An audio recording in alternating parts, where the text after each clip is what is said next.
Hello दोस्तों, आप सभी का स्वागत है जेड टाउन में। और आज मैं आपके लिए इडन लेक मूवी की स्टोरी एक्सप्लेन करूंगा। ये मूवी हॉरर और थ्रिलर तो है ही, और तो और जिन लोगों को रॉन्ग टर्न जैसी मूवी देखना पसंद है तो उनके लिए ये मूवी जैकपॉट है दोस्तों। और तो और दोस्तों, इस मूवी का प्लॉट तो रॉन्ग टर्न से भी काफ़ी अच्छा है। ये मूवी रिलीज़ हुई थी 2008 में और इसकी IMDb पर रेटिंग है 6.8 आउट ऑफ 10 और रोटन टमाटोज पर 79% फ्रेश। तो दोस्तों, वीडियो के एंड तक बने रहिएगा। हम वीडियो के एंड में इस मूवी से जुड़े कुछ अमेजिंग फैक्ट्स को भी जानेंगे। तो दोस्तों, सीधा चलते हैं मूवी एक्सप्लेनेशन की ओर। मूवी की शुरुआत एक जेनी नाम की लड़की से होती है जो कि किंडरगार्टन में बच्चों को पढ़ा रही होती है। तभी उसी को उसका बॉयफ्रेंड स्टीव उसको वहां से पिकअप कर लेता है और वह जेनी को वीकेंड पे एक स्पेशल जगह पर घुमाने ले जा रहा होता है, जिस जगह का नाम होता है इडन लेक। स्टीव जेनी से प्यार करता था और वह उसको प्रपोज करने वाला था, इसलिए वह जेनी को घुमाने के लिए इडन लेक ले जा रहा था। रात होने पर वह दोनों एक टाउन में एंटर करते हैं। तभी कुछ बच्चे उनकी गाड़ी से टकराते टकराते बचते हैं। रात बिताने के लिए वह दोनों उसी टाउन के अंदर एक मोटेल के अंदर रुकते हैं। जिस लेक में वह दोनों जा रहे थे वह लेक भी उसी टाउन से ही कुछ ही दूरी पर एक जंगल के अंदर थी। सुबह होते ही वह दोनों वहां से निकलते हैं। रास्ते में उन दोनों को उसी लेक का एक बोर्ड दिखाई देता है, तो वह उस बोर्ड के मुताबिक ही जंगल के अंदर चले जाते हैं। और काफ़ी देर जंगल में ड्राइव करने के बाद वह दोनों लेक तक पहुंच जाते हैं। वहां पर उनको एक लड़का बैठा हुआ दिखाई देता है जिसका नाम एडम होता है। जेनी उस लड़के से बात करने की कोशिश करती है, लेकिन वह लड़का उसकी बात का कोई जवाब नहीं देता। तो फिर वह आगे की ओर चलते हैं। वह दोनों अपना दिन शांति से बिता ही रहे होते हैं। तभी वह दोनों देखते हैं कि दो लड़के एडम को परेशान कर रहे हैं और वह उसको लेक से भगा देते हैं। यह देखकर वह दोनों उनको कुछ नहीं कहते। जेनी सोने लगती है, तभी उस पर एक कुत्ता आकर भौंकने लगता है और वह डर के मारे घबरा जाती है। तभी एक लड़का कुत्ते को आवाज़ मारकर वापस बुला लेता है। तभी वह देखते हैं कि यह कुत्ता उन्हीं लड़कों का है। तभी स्टीव लेक में स्विमिंग करने चला जाता है और वह कुत्ता फिर से जेनी के पास आकर भौंकने लगता है और स्टीव यह देख लेता है और वह उन लड़कों को समझाने चला जाता है, लेकिन वह उसकी कोई बात नहीं सुनते और उल्टा उसी का ही मजाक उड़ाने लगते हैं और स्टीव वापस जेनी के पास आ जाता है। वह असल में 6 बच्चे थे, Brett, Mark, Page, Cooper, Harry और रिकी। और तभी स्टीव सोने लगता है और वह लड़के जेनी को बहुत गंदी नज़र से देख रहे होते हैं, लेकिन जेनी यह सब स्टीव को नहीं बताती। थोड़ी देर बाद वह सभी चले जाते हैं और वह जाते जाते भी जेनी को बहुत गंदे इशारे करके जाते हैं। और तभी शाम होने लगती है और स्टीव टेंट लगाने लगता है और जेनी आग जलाने के लिए लकड़ियाँ इकट्ठा करती है। तभी जेनी को ऐसा लगता है कि कोई उन्हें देख रहा है। तभी रात में वह दोनों आग जलाकर बैठ जाते हैं और स्टीव उसको प्रपोज करने के लिए रिंग निकालने ही वाला होता है। तभी उन दोनों को कुछ सुनाई देता है और उन दोनों को ऐसा लगता है कि कोई उन्हें देख रहा है। उसके बाद वह इस बात पर ज़्यादा ध्यान ना देकर वह सोने चले जाते हैं। और अगली सुबह जब जेनी उठती है तो वह देखती है कि उनका सारा खाना खराब हो चुका है। इसीलिए वह दोनों ब्रेकफास्ट करने के लिए वापस टाउन जाने के लिए अपनी गाड़ी में बैठते हैं। तभी उनकी गाड़ी का टायर पंचर हो जाता है क्योंकि किसी ने उनकी टायर के नीचे बियर की बोतल रख दी थी और वह समझ जाते हैं कि यह उन्हीं बच्चों का काम है। उसके बाद स्टीव टायर चेंज करता है और वह टाउन जाने के लिए निकल जाते हैं। तभी टाउन में स्टीव को वह बच्चे दिखते हैं और वह अपनी गाड़ी से उनका पीछा करता है, लेकिन वह बच्चे बचकर निकल जाते हैं। और फिर वह दोनों एक दुकान पर ब्रेकफास्ट करने चले जाते हैं। स्टीव उस दुकान में काम करने वाली एक लेडी से उन बच्चों के बारे में भी पूछता है, लेकिन वह स्टीव पर गुस्सा करती है। और फिर वह दोनों खाना खाने के बाद वहां से लेक के लिए निकलते हैं। तभी स्टीव को रास्ते में एक घर के बाहर उन बच्चों की साइकिल्स दिखाई देती हैं और फिर वह उस घर में जाता है, लेकिन जेनी उसको मना करती है, लेकिन वह घर के अंदर चला जाता है। घर के अंदर स्टीव को कोई नहीं दिखाई देता। तभी अचानक से घर का मालिक आ जाता है और स्टीव डर के मारे ऊपर चला जाता है। वह ब्रेथ का ही घर था और वह उस वक्त उसी के ही कमरे में था। तभी स्टीव के पैरों से एक आवाज़ होती है और ब्रेथ का डैड उसको ढूंढने ऊपर आता है और फिर स्टीव वहां पर फंस जाता है और उसके पास कोई चारा न होने के कारण वह घर की छत से लटक कर नीचे कूद जाता है और जेनी को कार भगाने के लिए कहता है। बाद में वह दोनों लेक पर पहुंच जाते हैं और दोनों वहां पर मस्ती करने लगते हैं। तभी स्टीव जेनी को प्रपोज करने के लिए अपनी रिंग को देखता है। तभी जेनी उसको बताती है कि कुछ तो गड़बड़ है। उनको उनका फ़ोन, पर्स और कार की चाबी गायब मिलती है। स्टीव परेशान होकर कार को चेक करने जाता है और वह देखता है कि उनकी कार भी गायब है। वह दोनों पैदल ही वहां से बाहर जाने लगते हैं। तभी जेनी को एक बियर की बोतल दिखाई देती है और वह समझ जाती है कि यह काम शायद उन बच्चों का ही है।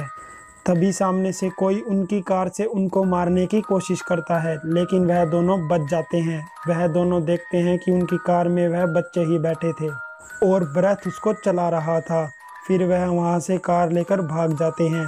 फिर से वह दोनों पैदल चलने लगते हैं और चलते चलते रात हो जाती है। तभी उनको उन बच्चों की आवाज़ सुनाई देती है और वह वहां पर चले जाते हैं।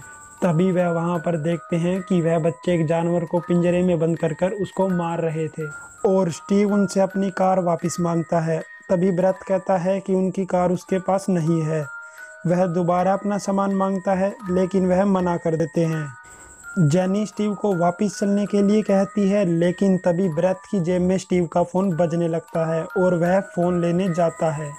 तभी ब्रेथ उसको पकड़ लेता है और रिकी उसको मारने के लिए चाकू निकाल लेता है और वह अपना कुत्ता भी उसके ऊपर छोड़ देते हैं। इस सभी हाथापाई में गलती से स्टीव के हाथों से चाकू कुत्ते को लग जाता है और वह मौके पर ही मर जाता है। इससे ब्रेथ बहुत ही गुस्से में आ जाता है और वहां के हालात बिगड़ने से पहले वह दोनों अपनी कार की चाबी लेकर वहां से भागने लगते हैं। तभी उनको किस्मत से उनकी कार मिल जाती है, लेकिन वह बच्चे गुस्से में उनका पीछा करते हैं और जल्दी के चक्कर में उनकी कार एक ढलान के ऊपर फंस जाती है और तभी वह बच्चे वहां पर आ जाते हैं और वह उनकी कार पर पत्थर फेंकने लगते हैं। वह उनकी कार की हेडलाइट तोड़ने लगते हैं, लेकिन किसी तरह स्टीव उनके शीशा तोड़ने से पहले कार को वहां से निकाल लेता है। लेकिन हेडलाइट टूटी होने की वजह से अंधेरे में उनको कुछ नहीं दिखाई देता और वह एक गिरे हुए पेड़ से टकरा जाते हैं। जेनी को कोई चोट नहीं लगती, लेकिन स्टीव वहां पर बुरी तरह से फंस जाता है और क्योंकि वह सभी उनका पीछा कर रहे थे, इसलिए स्टीव जेनी को मदद लाने के लिए भेजता है। जेनी तभी गाड़ी से थोड़ी दूर जाती है। तभी वह वहां पर आ जाते हैं और जेनी छुप जाती है। सुबह होने के बाद जब जेनी कार के पास जाती है तो स्टीव उसको वहां पर नहीं मिलता। वह देखती है कि वहां पर खून के निशान हैं। वह उन निशानों का पीछा करती है और उसको स्टीव मिल जाता है, लेकिन वह देखती है कि ब्रेथ उसको मार रहा है। हैरी ब्रेथ को रोकता है। तभी ब्रेथ उसको भी मारने की धमकी देता है और हैरी को वह एक चाकू देता है और स्टीव की बॉडी पर एक कट मारने के लिए कहता है। वह स्टीव की बॉडी पर एक गहरा कट मारता है और उसके बाद सभी बारी बारी से स्टीव को अपने अपने चाकू से मारते हैं और पेज यह सब फ़ोन में रिकॉर्ड कर रही थी। कोई उसके पेट में चाकू मारता है और कोई उसके मुंह के अंदर ही चाकू मार देता है। स्टीव इन सभी चीज़ों को सह रहा होता है और जेनी उसको देख रही होती है और स्टीव की हालत बुरी हो जाती है। जेनी उसको बचाने के लिए अपने फ़ोन के ब्लूटूथ को स्टीव के फ़ोन से कनेक्ट करके पुलिस को कॉल कर देती है, लेकिन वह भूल जाती है कि स्टीव का फ़ोन तो ब्रेथ के पास है और ब्रेथ को पता चल जाता है और वह उसको पकड़ने के लिए उसके पीछे भागता है। तभी स्टीव खुद को आज़ाद करके वहां से भाग जाता है और जेनी को भी भागते भागते जंगल में एक कैबिन दिखाई देता है, लेकिन वह लॉक होता है। जेनी को उसके अंदर एक वॉकी टॉकी दिखाई देता है। वह उसको उठाने की कोशिश करती है, लेकिन वह नीचे गिरकर टूट जाता है और वह वहां पर आ जाते हैं। जेनी उनसे बचने के लिए कैबिन के ऊपर छुप जाती है। वह उसे ढूंढ ही रहे होते हैं। तभी ब्रेथ के पास रिकी का फ़ोन आता है और वह बताता है कि स्टीव भाग गया है। वह सभी उसको ढूंढने जाते हैं। इधर स्टीव अपनी कार में से फर्स्ट एड बॉक्स निकालने के लिए कार की डिग्गी खोलता है। तभी सिक्योरिटी अलार्म्स बजने लगते हैं और उन सभी को पता चल जाता है कि स्टीव कहां पर है। स्टीव वहां से जान बचाकर भागने लगता है। अचानक से जेनी भी उसको मिल जाती है। स्टीव की हालत बहुत बुरी थी, इसलिए जेनी उसको सहारा देकर एक छोटे से शेड में ले जाती है। वह वहां पर उसका इलाज करती है, लेकिन उसके शरीर के कट बहुत गहरे थे और उसका सारा खून बह रहा था। और वह धीरे धीरे मरता जा रहा था। तभी जेनी को उसकी जेब में रखी रिंग मिलती है, जो कि स्टीव ने जेनी को शादी के लिए प्रपोज करने के लिए रखी थी, लेकिन शायद अब वह उसको कभी प्रपोज नहीं कर पाएगा। जेनी उसको हौसला देती है कि उसको कुछ नहीं होगा। तभी ब्रेथ अपने साथियों के साथ वहां पर आ जाता है। वहां पर उनको कोई नहीं मिलता, क्योंकि जेनी स्टीव को लेकर शेड के नीचे पानी में छुप जाती है और स्टीव वहां पर बेहोश हो जाता है, लेकिन जेनी उसको बड़ी मुश्किल से सहारा देती है। और उन सभी के जाने के बाद जेनी स्टीव को वहां से बाहर निकालती है और वह उसको झाड़ियों के अंदर लेटा देती है। और वह स्टीव की रिंग को पहनकर मदद लाने के लिए जाती है और वह स्टीव को झाड़ियों के अंदर छुपा कर जाती है। जेनी को बिजली के टावर दिखाई देते हैं और वह उनके पीछे पीछे मदद लाने जाती है। भागते भागते उसका पैर एक लोहे के टुकड़े के ऊपर पड़ जाता है और वह लोहे का टुकड़ा उसके पैर में धंस जाता है, और जिससे उसको बहुत दर्द होता है और वह चिल्लाने लगती है। तभी वह उसको अपने पैर से खींचकर बाहर निकालती है, लेकिन वह नहीं निकला, इसलिए वह उसको अपने पैर से आर पार कर कर निकालती है, जिससे वह रेंग रेंग कर आगे बढ़ती है। तभी वहां पर एडम आ जाता है। वह उससे बाहर जाने का रास्ता पूछती है और वह उसको वहां से ले जाता है। तभी अचानक से वह रुक जाता है और वह अपने फ़ोन में कुछ करने लगता है। तभी जेनी उससे फ़ोन मांगती है, लेकिन वह उसको नहीं देता। जेनी उससे फ़ोन छीन लेती है। तभी वहां पर ब्रेथ आ जाता है और एडम ने ही उसको बुलाया था। तभी वह उसको मारकर बेहोश कर देते हैं। जब उसको होश आता है तो वह देखती है कि उसको एक पेड़ से बांध रखा है और उसके साथ स्टीव को भी। उनके चारों ओर लकड़ियां बिछा रखी थी। वह देखती है कि स्टीव मर चुका है और वह रोने लगती है। ब्रेथ ने ही स्टीव को मारा था और अब वह उनको जला रहे थे और वह जेनी को तो जिंदा ही जला रहे थे। तभी वह उनके ऊपर पेट्रोल छिड़कते हैं और पेज रिकॉर्डिंग शुरू करती है और वह एडम को उन दोनों को जलाने के लिए कहते हैं और एडम माचिस से उनको जला देता है। स्टीव को जलता देख जेनी जोर जोर से चिल्लाने लगती है और उनसे मदद की भीख मांगने लगती है, लेकिन वह सब उनको जलता देख बहुत खुश हो रहे थे। स्टीव के जलने से जेनी की रस्सी भी जल जाती है और वह बचकर भागने लगती है। तभी ब्रेथ जेनी को धमकी देता है कि उसके वापस ना आने पर वह एडम को भी जला देगा। ये सुनकर जेनी रुक जाती है, लेकिन इतनी देर में वह एडम को जिंदा जला देता है और जेनी वहां से भाग जाती है। वह भागते भागते जंगल के बीचों बीच पहुंच जाती है और वहां पर उसको जंगल का मैप दिखाई देता है। वह कांच तोड़कर मैप को निकाल लेती है। तभी उसको ब्रेथ की आवाज़ सुनाई देती है और वह वहां पर बड़े डस्टबिन के अंदर छुप जाती है। उस डस्टबिन से बहुत ज़्यादा गंदी बदबू आ रही थी, क्योंकि पता नहीं उसमें कितने महीनों का कचरा जमा था। लेकिन वह जान बचाने के लिए उसमें छुप जाती है और उन सभी के जाने के बाद वह वहां से बाहर आकर अपने कपड़े का टुकड़ा फाड़ कर उसमें वहां पड़े कांच के टुकड़े को लपेट लेती है, ताकि वह उससे उनको मार सके। और वह वहां पड़े शीशे में अपने आप को देख रही होती है। तभी वहां पर अचानक से कूपर आ जाता है और वह बिना सोचे समझे उसकी गर्दन में कांच का टुकड़ा घुसा देती है, जिससे वह तड़प तड़प कर मर जाता है। और तभी रात हो जाती है और उन सभी को कूपर की लाश मिल जाती है और हैरी उसको देखकर डर जाता है और घर जाने लगता है। तभी ब्रेथ उसको भी मार देता है और जेनी भी मैप की मदद से जंगल की बाउंड्री पार कर लेती है और उसको वहां पर एक कार दिखाई देती है। वह कार में बैठे आदमी से मदद मांगती है। वह कार में बैठ जाती है, लेकिन वह आदमी उसको टाउन की बजाय जंगल में वापस ले जाता है। वह आदमी रिकी का भाई था और वह उसे लेने जा रहा था। जेनी उसको कार मोड़ने के लिए कहती है, लेकिन वह उसको वापस वहीं पर ले जाता है।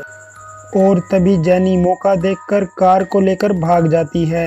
रास्ते में उसके सामने पेज आ जाती है, लेकिन वह ब्रेक नहीं लगाती और उसके ऊपर गाड़ी चढ़ा देती है। जेनी टाउन तक पहुंच जाती है, लेकिन उसकी हालत भी बहुत बुरी थी और वह गाड़ी को ठोक देती है। वहां पर एक पार्टी चल रही थी। वह वहां जाकर मदद मांगती है और बेहोश हो जाती है। जब उसे होश आता है तो वह अपने आप को कई सारे लोगों के बीच में घिरा पाती है। वह वहां पर दीवार पर लगी तस्वीर को देखती है जो कि ब्रेथ की ही थी। तभी ब्रेथ अपनी माँ के पास फोन करता है और बताता है कि एक लड़की ने उसके दोस्तों को मार दिया है और अब वह भाग गई है। तभी जेनी समझ जाती है कि वह लोग उसको जाने नहीं देंगे और वह बाथरूम में जाकर अपने आप को लॉक कर देती है। वह सुन रही थी कि वह लोग उसे मार देंगे। तभी वह लोग दरवाजे को तोड़ देते हैं और उसको पकड़ लेते हैं और बाहर ब्रेथ खड़ा हुआ था और उसके डैड उसको ऊपर जाने के लिए कहते हैं। तभी वह लोग गेट को बंद कर लेते हैं और बाथरूम के अंदर से चीखने चिल्लाने की आवाज़ें आती हैं और ब्रेथ अपने मोबाइल से सभी रिकॉर्डिंग्स को डिलीट कर देता है। तभी मूवी ख़त्म हो जाती है। ये थी इडन लेक मूवी की हिंदी एक्सप्लेनेशन। दोस्तों आपको ये कैसी लगी कमेंट सेक्शन में ज़रूर बताना। और अब हम इस मूवी से जुड़े कुछ फैक्ट्स के बारे में जान लेते हैं। इस मूवी को 21 दिनों के अंदर ही शूट कर लिया गया था और इसको जिन जंगलों में शूट किया गया है वह जगह असल में कैलिफोर्निया के अंदर है। इस मूवी में जिस एक्ट्रेस ने जेनी का रोल किया है असल में उसका निकनेम भी जेनी ही है। इस मूवी को जिस साल रिलीज़ किया जाने वाला था दोस्तों उसी साल रॉन्ग टर्न मूवी का भी एक पार्ट रिलीज़ हो रहा था, इसलिए इस मूवी के डायरेक्टर ने इस मूवी को रिलीज़ नेक्स्ट ईयर में किया है। इस मूवी में जो डॉग दिखाया गया है वह भी दोस्तों इस मूवी के रिलीज़ के ठीक 3 दिन बाद ही मर जाता है। और तो और हैरान करने वाली बात तो यह है वह भी चाकू लगने की वजह से ही मरता है, जैसा कि मूवी में हमें दिखाया गया है। तो दोस्तों ये थे इस मूवी से जुड़े कुछ फैक्ट्स। मैं आपके लिए ऐसी ही मूवी लाता रहूँगा और आप सभी को तो पता ही है आपको क्या करना है, तो देर मत कीजिएगा दोस्तों। मिलते हैं अगली वीडियो में, तब तक के लिए बाय।